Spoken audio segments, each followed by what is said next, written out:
Hello guys, I am विकास कुमार और आज मैं ओपन चैनल फ्लो का सेकंड चैप्टर लेके आया हूँ आपके लिए। ठीक है, कौन सा? Uniform flow. तो जैसे यूनिफॉर्म फ्लो, भाई मैंने आपको बताया था यूनिफॉर्म फ्लो होता क्या है। यूनिफॉर्म फ्लो वो होता है जब किसी चैनल में फ्लो की डेप्थ क्या रहती है, हर एक सेक्शन पे क्या रहती है, कांस्टेंट रहती है। ठीक है, तो इस प्रकार के फ्लो क्या कहते हैं? Uniform flow. तो हम क्या कह सकते हैं कि देखो, जैसे क्या है, मेरा क्रॉस सेक्शन लिया मैंने किसी चैनल का, ये क्या हो गया, चैनल का बेड हो गया, क्या होगी, वाटर सरफेस एलिवेशन हो गया। माना इस सेक्शन पे फ्लो की डेप्थ कितनी y1, इस पे कितनी है y2, इस सेक्शन पे कितनी है y3। तो जब y1 बराबर y2 बराबर क्या होता है, y3 के। ठीक है, तो इस प्रकार के फ्लो क्या कहते हैं? Uniform flow. समझ गया? आगे समझ में? तो हम क्या कह सकते हैं कि जो ये फ्लो की डेप्थ होती है, यूनिफॉर्म फ्लो में जो फ्लो की डेप्थ होती है ना भाई, उस डेप्थ को क्या कहते हैं? नॉर्मल डेप्थ कहते हैं। ठीक है, क्या कहते हैं? Normal depth. यूनिफॉर्म फ्लो में जो फ्लो की डेप्थ होगी उसे क्या कहेंगे?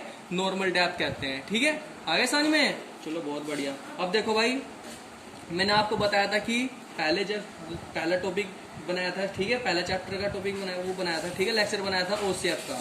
ठीक है, तो इसमें मैंने बताया था कि यूनिफॉर्म फ्लो में जो बेड स्लोप होता है, बेड स्लोप हो गया आपका, ठीक है, और water surface elevation, water surface slope हो गया, वाटर सरफेस स्लोप हो गया, और भाई जो टोटल एनर्जी लाइन का जो स्लोप होगा वो क्या रहता है? कांस्टेंट रहता है। ठीक है, तीनों चीज क्या रहती है? कांस्टेंट रहती है। ठीक है, आगे समझ में? चलो बहुत बढ़िया।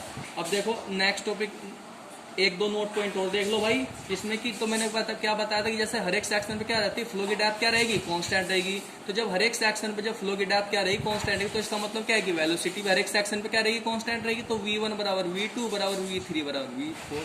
ठीक है, तो मतलब क्या कह सकते हैं, हर एक सेक्शन पे जो फ्लो की जो वेलोसिटी होगी वो भी क्या रहेगी? कांस्टेंट रहेगी। तो जब फ्लो की वेलोसिटी जब कांस्टेंट हो रही है तो वहां पे कोई एक्सीलरेशन क्या हो रहा है? चेंज ही नहीं हो रहा। तो हम क्या कह सकते हैं कि यूनिफॉर्म फ्लो में जो एक्सीलरेशन होता है, एक्सीलरेशन मतलब त्वरण बोलते हैं भाई हिंदी में, त्वरण का मान क्या होता है? यूनिफॉर्म फ्लो में जीरो होता है, क्योंकि वेलोसिटी चेंज ही नहीं हो रही।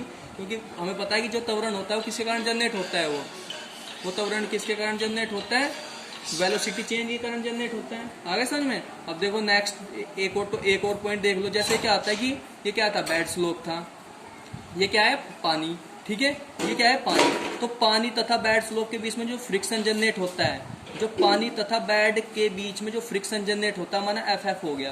तो ये फ्रिक्शन फोर्स है ना, ये फ्रिक्शन फोर्स ये किसके द्वारा बैलेंस हो जाता है? जो पानी मतलब ग्रेविटी के द्वारा क्या हो रहा है? बह रहा है। तो हम क्या कह सकते हैं कि यूनिफॉर्म फ्लो में जो फ्रिक्शन होता है, फ्रिक्शन क्या होता है? वो बैलेंस हो जाता है किसके द्वारा? ग्रेविटी फोर्स के द्वारा। ठीक है, तो हम क्या कह सकते हैं कि यूनिफॉर्म फ्लो में जो फ्रिक्शन फोर्स होता है उसे क्या कर देते हैं? नेग्लेक्ट कर देते हैं। ठीक है, क्योंकि वो बैलेंस होता है किसके द्वारा? ग्रेविटी फोर्स के द्वारा क्या हो जाता है? बैलेंस हो जाता है। ठीक है, चलो बहुत सही यहाँ तक। अब देखो भाई, हम क्या करते हैं यूनिफॉर्म फ्लो में क्या लिखते हैं कि मोमेंटम इक्वेशन लिख लेते हैं। नेक्स्ट टॉपिक क्या हो गया? यूनिफॉर्म फ्लो में मोमेंटम इक्वेशन। ठीक है, तो मोमेंटम इक्वेशन मैंने क्या बताया था, जैसे मैंने क्या है कि ये क्या ले लिया, चैनल का कुछ क्रॉस सेक्शन ले लिया। ठीक है, माना पहला सेक्शन ये हो गया, ठीक है, दूसरा सेक्शन ये हो गया, ठीक है, दूसरा सेक्शन ये हो गया। तो मैंने अज्यूम कर लिया कि माना ये पहला और दूसरा सेक्शन किस उसमें कंट्रोल वॉल्यूम में कन्वर्ट कर लिया। ये क्या है? कंट्रोल वॉल्यूम को मैंने क्या कर लिया? अज्यूम कर लिया। माना इस सेक्शन में क्या है? पूरा कंट्रोल वॉल्यूम है। कंट्रोल वॉल्यूम मतलब पानी का वॉल्यूम क्या है? फिक्स है, एक और दो सेक्शन के बीच में। ठीक है, तो मैंने माना पहले सेक्शन में फ्लो की डेप्थ कितनी होगी? y1, दूसरे सेक्शन में फ्लो की डेप्थ कितनी होगी? y2 हो गई। आगे समझ में? पहले सेक्शन में फ्लो की डेप्थ कितनी होगी? y1 होगी, दूसरे सेक्शन में फ्लो की डेप्थ कितनी हो गई? y2 हो गई। माना पहले सेक्शन पर जो प्रेशर लग रखा है वो क्या है? P1, दूसरे सेक्शन पर जो प्रेशर लग रहा है कितना? P2। माना पहले सेक्शन पे जो मोमेंटम फ्लक्स चेंज हुआ m1, दूसरे सेक्शन पर जो मोमेंटम फ्लक्स चेंज हुआ कितना? m2। तो जो मोमेंटम कंजर्वेशन इक्वेशन लिखते हैं तो क्या होता है कि change in momentum between the two section in control volume, तो किसके बराबर होता है? जितना प्रेशर फोर्स लग रहा है यहाँ से। तो मोमेंटम फ्लक्स माना m2 माइनस के m1, ये कंट्रोल वॉल्यूम में क्या होगा? चेंज होगा दो सेक्शनों के बीच में मोमेंटम फ्लक्स। ठीक है, ये किसके बराबर होगा? प्रेशर कितना लग रहा है? माना इस डायरेक्शन को मैं क्या ले रहा हूँ? पॉजिटिव ले रहा हूँ, इस डायरेक्शन को क्या ले रहा हूँ? पॉजिटिव। तो माना P1 इधर से लग रहा है, लेकिन कंट्रोल वॉल्यूम जो P2 की डायरेक्शन है वो क्या होगी? उसका अपोजिट होगी, तो माइनस के क्या हो गया? P2 हो गया। अब देखो, माना इस चैनल का कुछ बेड का जो स्लोप है, माना कितना हो गया? थीटा ले लिया भाई मैंने। इस चैनल का बेड का स्लोप कितना ले लिया? थीटा ले लिया। माना इस कंट्रोल वॉल्यूम में एक और दो सेक्शन के बीच में माना पानी का वेट कितना हो गया? W हो गया, वो नीचे लग रहा है। ठीक है, चलो मतलब किसी एंगल पे बना लेता हूँ, ये चलो बना लिया, क्या आ गया? W हो गया।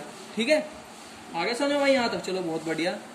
माना ये क्या हो गया, ये हॉरिजॉन्टल लाइन का मतलब ये डब्लू हॉरिजॉन्टल लाइन के साथ कितना एंगल बना रहा है, थीटा डिग्री का एंगल बना रही है। इसका क्या हो गया, वर्टिकल कंपोनेंट हो गया। ठीक है, ये क्या हो गया इसका वर्टिकल। अब देखो मेरे यहाँ देख लो भाई एक मिनट, ये क्या है, ये डब्लू है, ये यहाँ पे डब्लू लग रहा है, ये कितना एंगल बना रहा है, थीटा एंगल बना रहा है। तो ये वाला कंपोनेंट कितना है, डब्लू साइन थीटा। ये कितना एंगल आएगा, डब्लू साइन थीटा।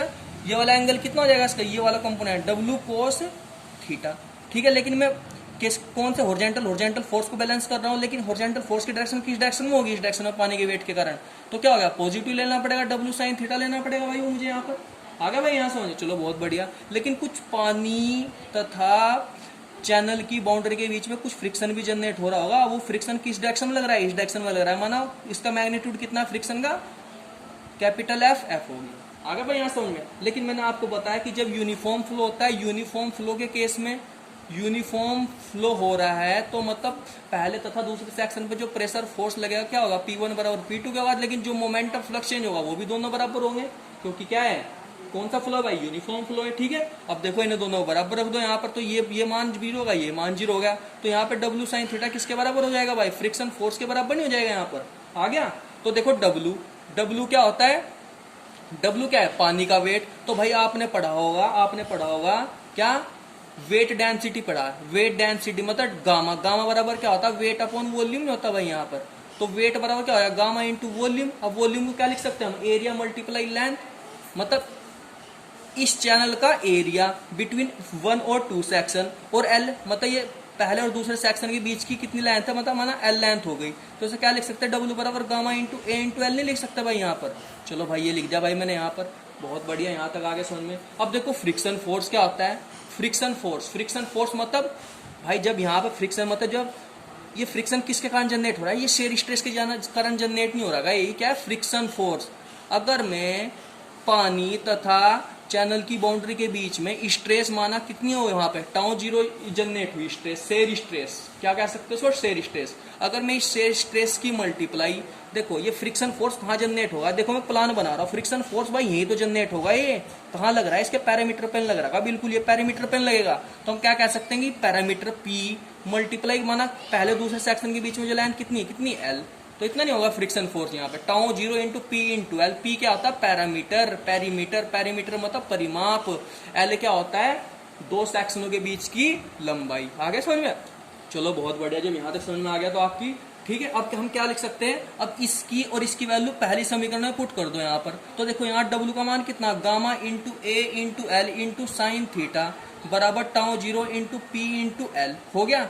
एल से एल कट गया यहाँ पर। ठीक है, अब देखो यहाँ टाउ 0 इंटू पी बराबर gamma into A into sine theta. आ गया भाई यहाँ तक समझ में आपके, चलो भाई बढ़िया, यहाँ तक समझ में आ गया। तो अब देखो हम क्या कर सकते हैं, माना इस बेड का जो स्लोप है ना भाई स्मॉल है, बेड का जो स्लोप है क्या है, स्मॉल। बेड स्लोप क्या है, स्मॉल है। तो हम क्या कह सकते हैं कि जो थीटा टेंस किसे करेगा, साइन थीटा, और साइन थीटा का मान स्मॉल, साइन थीटा का मान किसके बराबर होगा, जब थीटा का मान स्मॉल होगा। तो ध्यान आना भाई, टेन थीटा के बराबर इक्वल ले लेते हैं भाई हम इसे यहाँ से। लेकिन टेन थीटा क्या लिख सकते हैं, बैड स्लोप लिख सकते हैं। माना S0 क्या हो गया आपका, बैड स्लोप हो गया। S0 क्या हो गया, बैड स्लोप हो गया। तो साइन थीटा क्या लिख सकते हैं, S0 टाउ इंटू पी बराबर gamma into A into S0 हो गया यहाँ पर। आ गया भाई यहाँ तक समझ में, चलो भाई बढ़िया, यहाँ तक समझ में आ गया। अब देखो टाउ 0 बराबर गामा इंटू ए अपॉन पी इंटू S0। अब भाई देखो एरिया बटे पैरामीटर को क्या लिख सकते हैं, कैपिटल R नहीं लिख सकते भाई, हाइड्रोलिक रेडियस। क्या लिख सकते हैं, हाइड्रोलिक रेडियस नहीं बोलते भाई इसको, क्या बोलते हैं, ये भाई मैं आगे बताऊंगा आपको। ठीक है, ये चीजें आप याद रख लेना। ए अपॉन पी को क्या लिख सकते हैं, हाइड्रोलिक रेडियस। तो gamma into R into S0। तो ये क्या होता है, शेयर स्ट्रेस होती है भाई यूनिफॉर्म फ्लो में जो चैनल की बाउंड्रीज पर जनरेट हो रही है।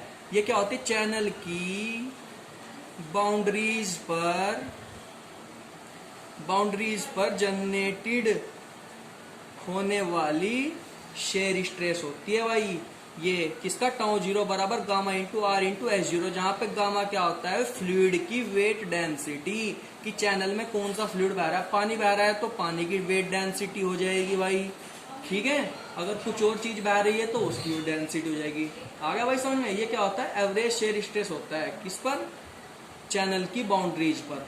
बाउंड्रीज कौन सी, जो वेटिड एरिया होगी। वेटिड एरिया मतलब जैसे मेरे पास क्या है, एक रेक्टेंगुलर चैनल ले लिया भाई मैंने, यहाँ पर माना पानी पानी ये है, यहाँ पर पानी है, तो पानी इस चैनल की बाउंड्री को जहां तक छू रहा है उसे क्या कहते हैं, वेटिड पैरामीटर। ठीक है, आगे समझ में यहाँ पर। अब देखो भाई हमारे पास 2-3 एक्सपेरिमेंट किए थे भाई हमने, उस एक्सपेरिमेंट से हमें पता चला था कि जो चैनल में की बाउंड्रीज में जो शेयर स्ट्रेस जनरेट हो रही है ना, वो किसके प्रोपोर्शनल होती है, डायनेमिक प्रेशर के प्रोपोर्शनल होती है। डायनेमिक प्रेशर के प्रोपोर्शनल। तो डायनेमिक पर भाई कुछ एक्सपेरिमेंट किए तो हमें वहां पता चला था कि जो चैनल की बाउंड्रीज पर जो शेयर स्ट्रेस जनरेट हो रही है वो डायरेक्ट डायनेमिक प्रेशर के प्रोपोर्शनल होती है। तो डायनेमिक प्रेशर क्या होता है, रो इंटू वी स्क्वायर अपॉन 2। ये चीज याद रखना, डायनेमिक प्रेशर, डायनेमिक और काइनेमेटिक में अंतर पता है क्या होता है। डायनेमिक मतलब जिसमें हम फोर्स की स्टडी करते हैं, मतलब जब फ्लो की वेलोसिटी किसी प्रेशर एक्सटर्नल फोर्स के कारण उत्पन्न हो रही है, मतलब किसी चैनल में जब फ्लो हो रहा है ना, वो किसके कारण जनरेट हो रहा है भाई, किसके कारण हो रहा है, फोर्स के कारण जनरेट हो रहा है, तो उसे क्या कहेंगे, डायनेमिक कंडीशन कहेंगे। लेकिन काइनेमेटिक मतलब जब किसी चैनल में फ्लो किसी फोर्स के कारण ना उत्पन्न हो, केवल ग्रेविटी के कारण जनरेट हो रहा है, तो उसे क्या कहेंगे, काइनेमेटिक वेलोसिटी कहेंगे हम, समझिए। तो उसे क्या कहते हैं, rho into V square upon 2।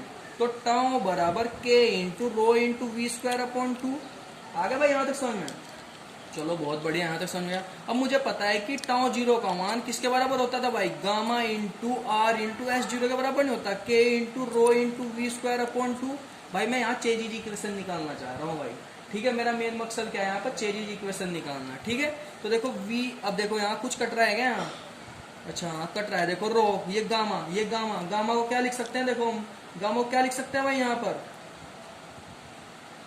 हाँ भाई ठीक है, चलो देखो कोई नहीं यहाँ पे, तो gamma into R into S zero into 2 बटे के इंटू रो बराबर वी स्क्वायर। आगे समझ में यहाँ पर। अब देखो भाई हमें एक कांस्टेंट बनाना, चेजीज कोफिशिएंट बनाना, तो देखो चेजीज कोफिशिएंट को क्या लिख सकते हैं, देखो 2 इंटू गामा बटे के इंटू रो, इसको क्या लिख सकते हैं, सी को क्या बोलते हैं, चेजीज कोफिशिएंट, क्या बोल सकते हैं इसको, चेजीज कोफिशिएंट। तो देखो वी स्क्वायर बराबर, ठीक है भाई, वी स्क्वायर बराबर क्या हो जाएगा यहाँ पर, ये क्या हो जाएगा, कांस्टेंट हो जाएगा, माना चलो क्या मान लेंगे, C1 मान लिया भाई, स्टार्टिंग में क्या मान लिया, C1। और भाई ये क्या बच जाएगा यहाँ पर, R इंटू एस जीरो नहीं बच जाएगा, तो V बराबर क्या हो जाएगा, under root K C1 into R into S zero. अब देखो यहाँ से क्या लिखता है, V बराबर क्या हो जाएगा, under root K C1 into under root के R इंटू एस जीरो, इसको क्या लिख सकते हैं, C लिख सकते हैं। तो V बराबर C इंटू अंडर रूट के R इंटू एस जीरो, जहाँ पे C क्या होता है, चेजीज कोफिशिएंट होता है भाई, ठीक है, इसको क्या बोलते हैं, चेजीज इक्वेशन, ठीक है, क्या बोलते हैं इसको, चेजीज इक्वेशन बोलते हैं, ठीक है, चेजीज इक्वेशन बोलते हैं, ठीक है, जहाँ पे V क्या होती है, एवरेज वेलोसिटी होती है, R क्या होता है, हाइड्रोलिक रेडियस होती है, S क्या होता है, बेड स्लोप, किसका, चैनल का बेड स्लोप। ठीक है भाई, आ गया यहाँ तक समझ, चलो बहुत बढ़िया, यहाँ तक समझ में आ गया। अब देखो भाई मैनिंग इक्वेशन देख लो, मैनिंग इक्वेशन क्या होती है, वो भी वेलोसिटी निकालने के लिए यूज की जाती है। तो V बराबर ध्यान रखना क्या होता है, 1/n इंटू आर की पावर 2/3 इंटू एस की पावर 1/2। ठीक है, ये क्या होता है, n क्या होता है, यहाँ पे मैनिंग कोफिशिएंट होता है, मैनिंग कोफिशिएंट, ठीक है भाई, मैनिंग इक्वेशन थी, ठीक है, मैनिंग इक्वेशन जहाँ पे n क्या होता है, मैनिंग कोफिशिएंट होता है, ठीक है, जिसका मान किस पर डिपेंड करता है, रफनेस पे डिपेंड करता है। रफनेस मतलब लाइंड कैनाल है या अनलाइंड कैनाल है। लाइंड कैनाल मतलब जैसे क्या है, मेरे पास चैनल है, ठीक है, चैनल की जब सरफेस पर मैं सीमेंट का घोल डाल देता हूँ, मतलब जिससे कि इसकी सरफेस क्या हो जाए, स्मूथ हो जाए, जिससे कि इसकी सरफेस क्या हो जाए, स्मूथ हो जाए, तो हम क्या कहेंगे, ये लाइंड चैनल है। क्या ये लाइंड चैनल, लाइंड चैनल बोल दो, लाइंड कैनाल बोल दो। अगर मैं सीमेंट का घोल, मतलब अगर मैं इस चैनल की सरफेस पर क्या सीमेंट और प्लास्टर कर देता हूँ, सीमेंट प्लास्टर कर देता हूँ, तो n का मान कितना है, 0.011 हो जाएगा। ठीक है, अगर आगे समझ में, ये मतलब कुछ पॉइंट्स होते हैं, ठीक है, अगर सीमेंट प्लास्टर कर दिया किसी चैनल की सरफेस पर, क्या हो जाएगा, n का मान इतना हो जाएगा। ये भी बहुत सारी चीजें होती है, ठीक है, वो चीजें आपको देखनी पड़ेगी, नेट से देख लेना, ठीक है, वो कोई दिक्कत नहीं। अब देखो भाई इसमें कुछ 2-3 फॉर्मूले होते हैं। एक तो स्ट्रिकलर फॉर्मूला होता है, ठीक है, बहुत इंपॉर्टेंट फॉर्मूला है भाई, तुम्हारे पेपर में बहुत बार आ चुका है, स्ट्रिकलर फॉर्मूला, जिसमें n का मान निकालते हैं।